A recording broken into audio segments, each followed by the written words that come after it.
Hello, Facebook and YouTube. I say Facebook because I used to make these videos for Facebook. But hello out there in YouTube land. Just wanted to make another video of some observations. I call them Confessions of an Uber Driver. I drive for Lyft, but since Uber was first, Confessions of an Uber Driver. Just some random stuff I have seen in my travels, some things I've done. Well, I will start with today. Dateline, Cleveland. Okay, so if you've ever been to Cleveland, Ohio, everybody knows the Cleveland Clinic. The Cleveland Clinic is renowned. Well, there's another hospital, another two that I know of, but this other one I was sent to pick up at University Hospitals. And it ended up being a no-show, but I pull up and I see a guy with a woman in a wheelchair who weighs about 400 pounds. I'm not really into fat shaming because I once was fat. I was a fatter person. I'm not anymore. Down to 165 people and still trucking. But anyways, so they have a valet service at University Hospital. So they'll park your car and they'll go fetch it when you're ready to leave. So valet pulls up a Kia Soul. Now, if you've ever seen a Kia Soul, it's below like the size of my car. And at first I was thinking that this was who I was picking up. I had a female's name on my display that I couldn't pronounce, so I knew it was female. So I pull up and I'm thinking, if this woman thinks she's getting in my car, she's got another thing coming. You know? Again, I'm not into fat shaming, but again, you know, don't abuse the privilege. I mean, honestly, there are people out there that are overweight, but they're grotesquely overweight, and they'll say, oh, I have a thyroid condition, blah, blah, blah. No, it's just, you know, and I like to eat too, but sometimes you gotta meter that stuff. For example, last night for dinner, normally I'll plow through a foot-long sub. I only did half of it. Why? Because now I'm watching my weight. I really am. But there was one point in time where I would plow a whole Subway sandwich. So, I mean, in one sitting. But at the end of the day, there are people that abuse the privilege, and this lady was abusing the privilege. Now she's in a wheelchair, but she can still walk barely. So the guy that was with her rolls her to the car, and he's no slouch either. He just, if I had to guess, 225, and on a 5'8" frame, that just looks nasty. But back to the lady. The lady packs herself into this Kia Soul and drives away. You know. Well, I mean, after the guy put her wheelchair in the back. Now, this is not a normal wheelchair. This is, I call it a double wide. And I've picked up people that, in my taxi driving days, that I wouldn't even have picked up in my car.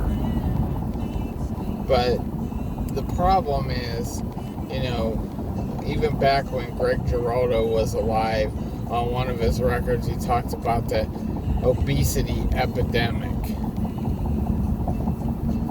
You know, it wouldn't be an epidemic if some people could show some self-control. You know, I lived a sedentary lifestyle for 7 years. I worked in a call center, and I ballooned up to about 240. Because when you're sitting and you're eating and you just get overweight. So by the time we went to work at home, last year, I said, I got to rein this in. I got to figure out what to do. And by the time I returned to the office, I was under 200 pounds. I was about 170. So you do the math. That's 70 pounds I lost while I was working at home. And if I could do it, anybody can do it. And I'm just sick and tired of people that just abuse the privilege of being overweight and makes excuses for it, or it's my thyroid. Cut it out. You know, I worked with a cat at VXI 1 year. I won't mention the guy's name, but the guy purposely abused his body. He was 26 years old. At 26, I was 140. This guy would purposely eat to balloon his weight till a doctor said, hey buddy, if you don't cut it out, your heart's going to explode. I haven't seen him since then. You know, but it's just like, come on. You gotta rein it in. And anybody can do it. When I was in school, from junior high through high school, I didn't go to school with fat kids. There were no such thing as fat kids. Why? Because we had physical education. And we did push-ups and sit-ups, and, you know, we climbed ropes and did pull-ups, you know. I was 132 pounds in high school. And it wasn't all muscle. Believe me, I was a gangly little kid, but at some point you gotta say, you know, you gotta rein it in, and you gotta quit shoving food in your gullet. You know, but when I saw a 26-year-old purposely abusing his body, I was 47 then, and I said, if you're never gonna make it to my age, you keep stuffing food in your head. You know, what do you do? I mean, you're trying to be a Weeble Wobble or Jabba the Hutt? I said, I'm not here to shame you. I'm here to help you. Even though that kid hated my guts and bullied me at work, you know, verbally, I just realized that, you know, at some point that was a cry for help. You know, you're jumping on my case because I'm skinny. And I was still 225, you know. So, at 225, I was overweight. And I said, if I ate like you did, I would be your weight in about 6 months. And I mean, I like to eat too. But I've got it to such a point that I don't eat just to eat. I eat when my body tells me to eat. And everybody's like, you can't eat one meal a day. Hey, if my body tells me to eat now, I eat. If it doesn't bother me again, I don't feed it. You know, so that's the way I've kind of lost this weight. You know, everybody thinks you got a radical diet, you got to take pills, and you got to do all this stuff. It's just a matter of listening to your body. When it tells you it's hungry, eat. Just like last night, was hungry. 225-pound me would have plowed through that whole 12-inch long sub. But I ate half of it, my body quieted down, we're done here. I put the other half in the fridge, it's still in the fridge now. I'm going to eat it for dinner today. Because my body's starting to tell me, hey, I'm hungry. I'm getting hungry. I'm not totally hungry. You could have hunger pangs. I usually let it get to that point before I feed it. You know. But if you're eating just to eat, your body's got to do something with the excess, you know. So it does something with the excess, and next thing you know, you got a big butt, or you got a big belly. And I still have my 225-pound belly on me now at 165. But over time, my body will adjust to it. It just takes a little longer for it to adjust than it does to actually get on a regimen and lose weight. But I wouldn't even be into shaming that lady. But it would have got to that point if she thought she was getting in my car, and I probably would have got 1 star. So a lot of times I shut up. But to the point when I'm replacing shocks in the back of my car, I can't haul these heavy people in a Ford Fusion. I just can't. It tears up my suspension. It wears out the springs.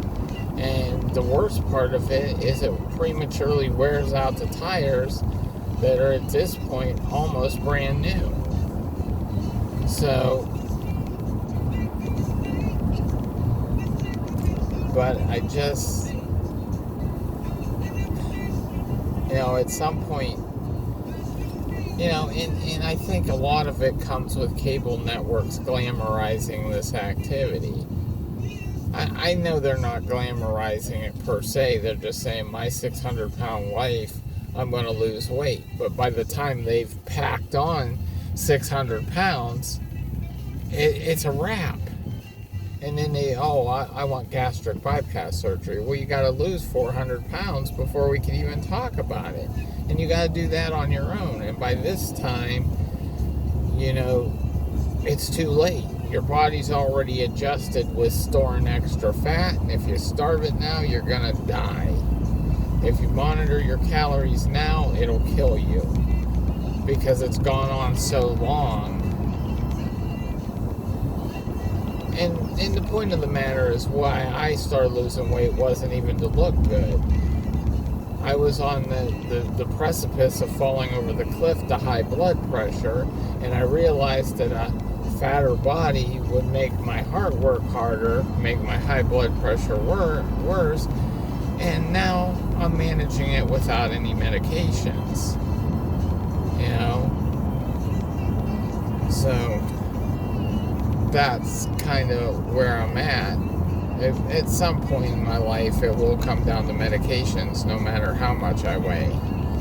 Because this is all a direct result of being an angry young man. I would anger easier. And guess what, people? That could be reined in too.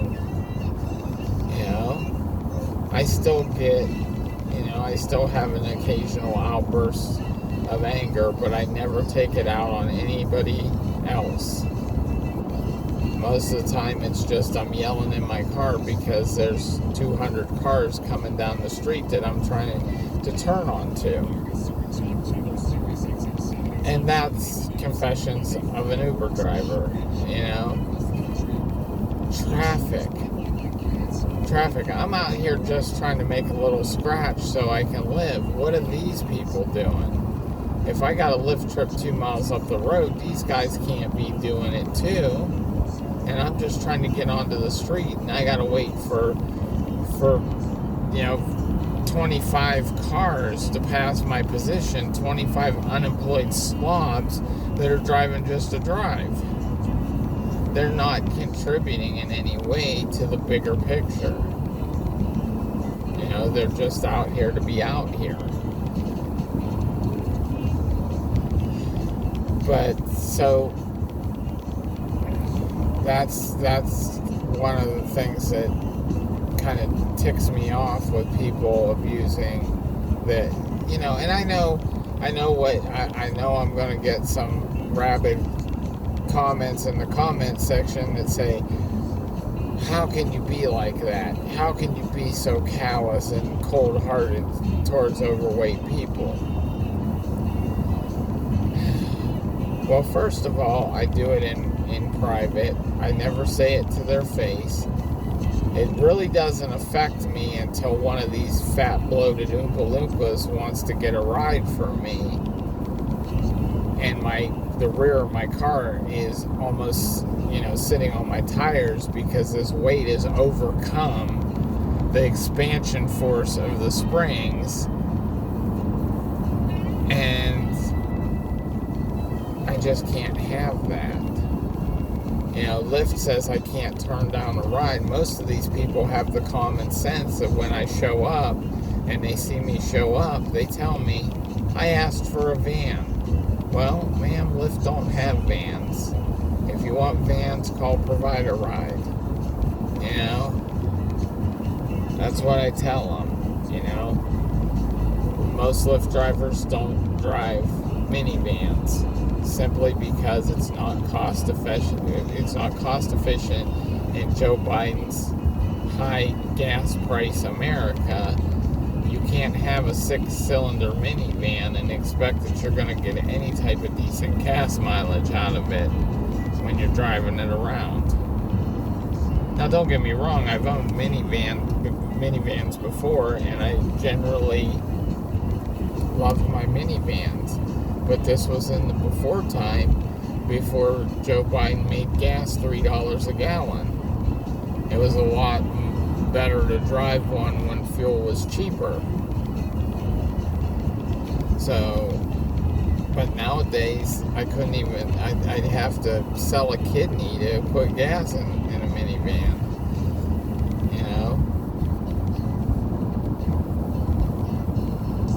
And believe me, I would like to have more power in my car. I'd like to have a V6, but it's a 4-cylinder. And honestly, it doesn't accelerate that fast. Big deal. Because why would you want to go from 0 to 60 in 2.5 seconds when you're shoveling, a gallon and a half of fuel out your tailpipe? It's just not really worth it. But another confessions of an Uber driver. You'll get customers, and that's the thing. I call them customers. Lyft calls them riders. Well, anyway, it was one particular Friday several weeks ago where someone irritated my whole soul. Anybody that knows me knows I like to drink on a very rare occasion. But one thing I never do is get in my car or on my motorcycle and operate it while I'm intoxicated. I'm not stupid like that. And I'll tell you why. In 1996, I was driving a Dodge Colt that I didn't even own.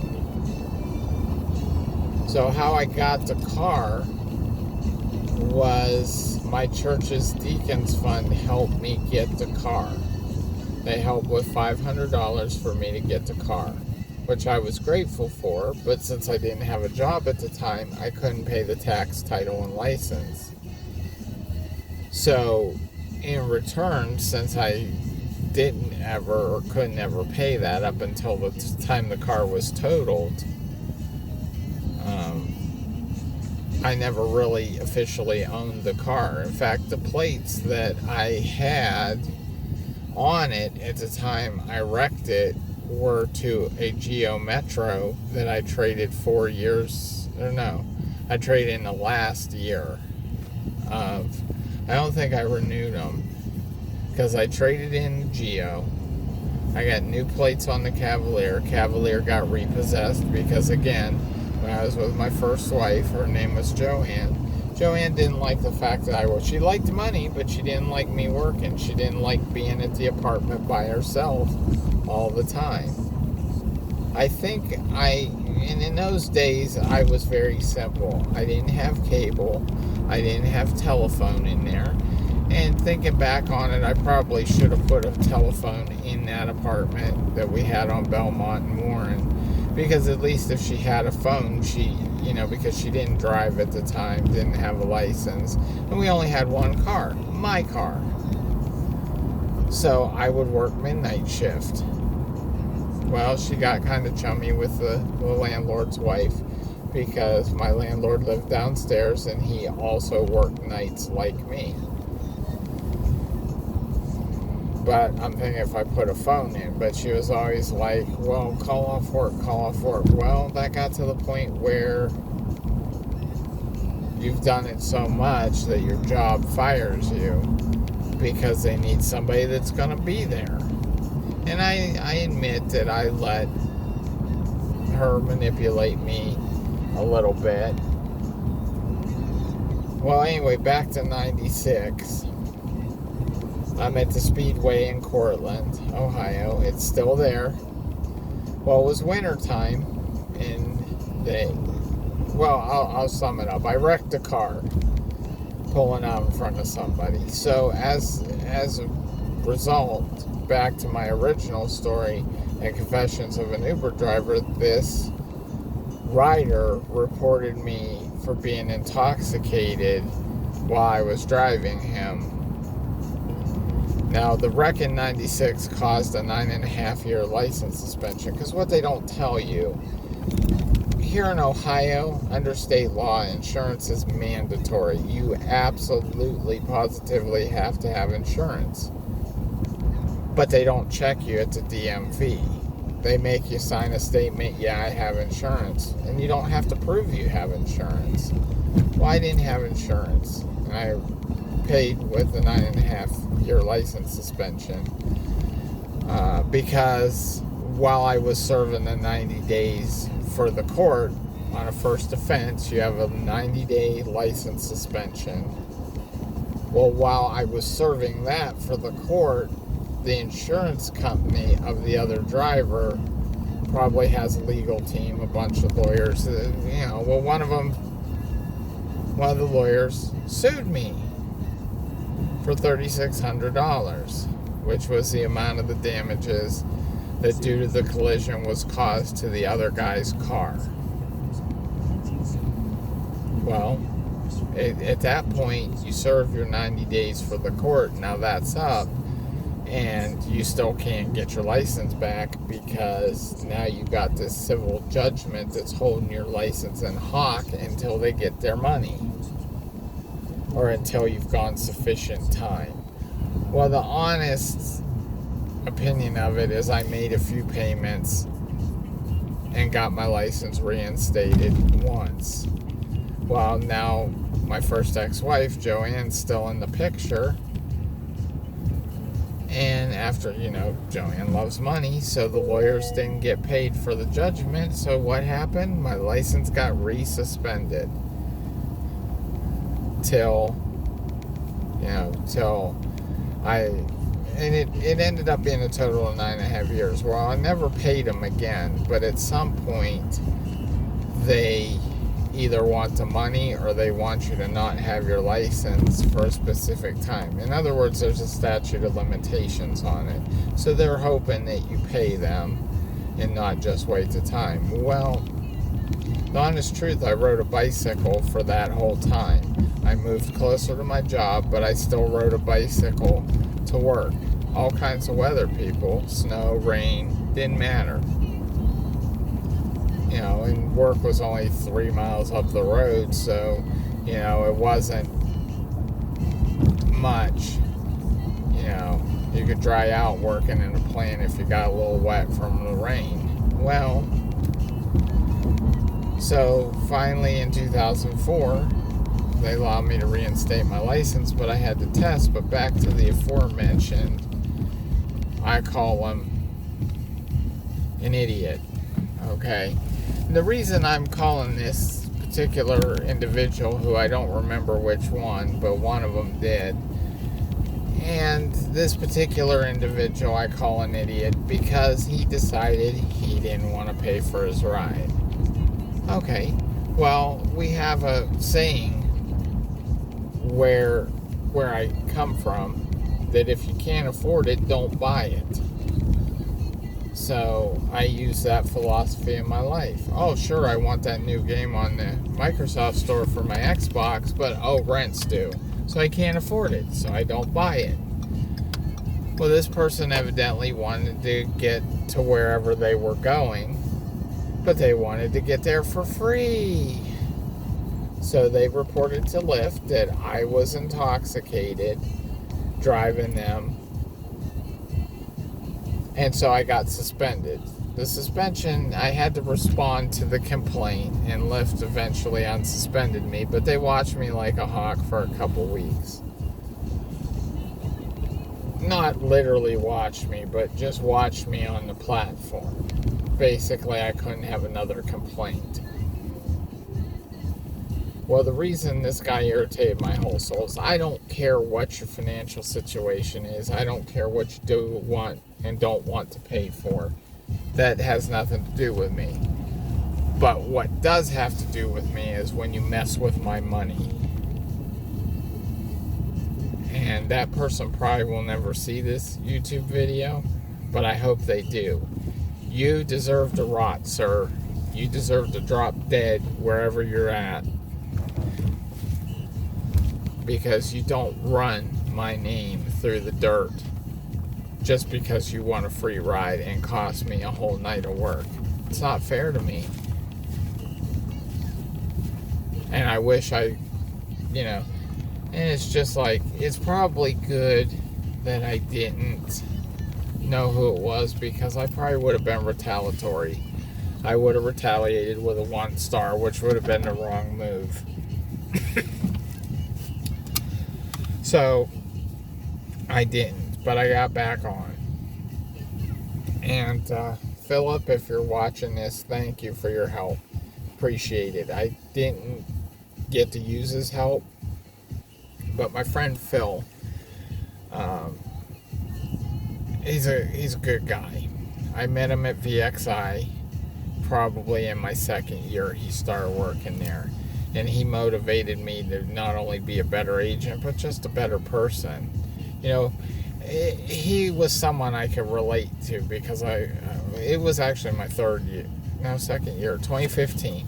I was going through a divorce, and he was going through a breakup. So in him, I found a kindred spirit, someone I could bounce off, ideas off of, and we can talk, and we can help each other through our little, misfortunes. Well, Phil is a dasher. Now, what a dasher is someone who drives for DoorDash and picks up food and delivers it. Well, Phil's car got stolen, and so he can't be a dasher himself, but he has a group of friends that help him, and in return, he pays them. And so he could still, earn. And he was going to let me drive for him. And we were going to, because he had to go to a doctor's appointment, so we were going to start in the afternoon. Well, I was driving up by Brook Park. I was able to get back on. My response was kind of pointy. And I basically told Lyft that they have 100% of the rewards and 0% of the liabilities. I think I put it like this. I said, Lyft, you have 100% control and 0% liability. And by that statement, I meant that they make 55% of the money off of every trip that anybody does for them. And the driver earns 45% of the monies on the trip. And basically I meant they get to draw a paycheck, and they don't accept liability for any of this. If something happens out on the road, then it's my insurance. It'll be my own provided insurance. This is my own provided vehicle, and I think we should get to 55%. After all, we're the ones accepting 100% of the liability. And basically, that'll allow them to make their money too, so they could keep online, so we could keep attaching to make their money and our money. About the only perk that we have as a Lyft or Uber driver is we have the ability to make up to $20,000 a year without paying income tax on it. So, but car repairs, 100%. Car maintenance, 100% us. Tires, brakes, generalized maintenance of everything on a motor vehicle is accepted 100% by the person who owns that vehicle, and nothing, 0% by Lyft. So they take 55% of the money, and they don't even give us a discount on car repairs. And trust me, over the years I've put a sufficient amount of money into this car. Not even, counting the mechanical work. There's oil changes, and there's tires, and there's brakes. These are stuff that are going to wear out anyway. These are the general things that we have to have in order to keep our vehicle running. And Lyft don't even help us with that. I'd be happy, honestly, Lyft, I would be happy if you paid 100% of my oil changes. That's it. I don't want any money on tires. I got it. I don't want any money on general maintenance, like suspensions or ball joints or anything like that. I'll absorb that cost. I would be happy with all the miles that I drive for you people if you guys would just kick in oil changes. Kick in free oil changes. Or, free oil changes and car washes. Give us car washes and vacuum privileges so we can keep the inside and outside of the car clean. Because again, we're representing you. We're independent contractors, but we're driving for you. People don't call us directly. They call you. But anyway, that was basically my instance where somebody irritated my whole soul and got me suspended. But here's the deal on that. When I found out I was suspended, I couldn't log back in. I was in Pittsburgh. Check your email. I have 3 email addresses. I don't know which one I used for you people. And plus none of them are on my phone. So I got to drive all the way home from Pittsburgh, get into each of my emails, and look for an email from you people to enter a response to you about the incident. Now, let me ask you, Lyft, do you think somebody who paid 9.5 years of not having a driver's license is ever going to put that in jeopardy again? You're damn right. They're never going to put that in jeopardy. I worked hard for my licenses. And I have 2 of them. I have one for 4-wheel car and 2-wheel and 3-wheel motorcycle. So if I worked my keister off, because remember, after 9.5 years of not having a driver's license, what do you have to do? You're treated as any other first driver's license person. At 16, you're treated the same way by the state of Ohio, which means you got to get a permit and you got to drive sufficient enough time to pass the test. But it's a little bit harder at 35 than at 16, and I'll tell you why. Because at 16, you have parents. And thanks to my mom who helped me,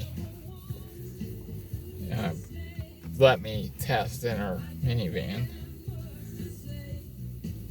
But that's it. And I'll pick this up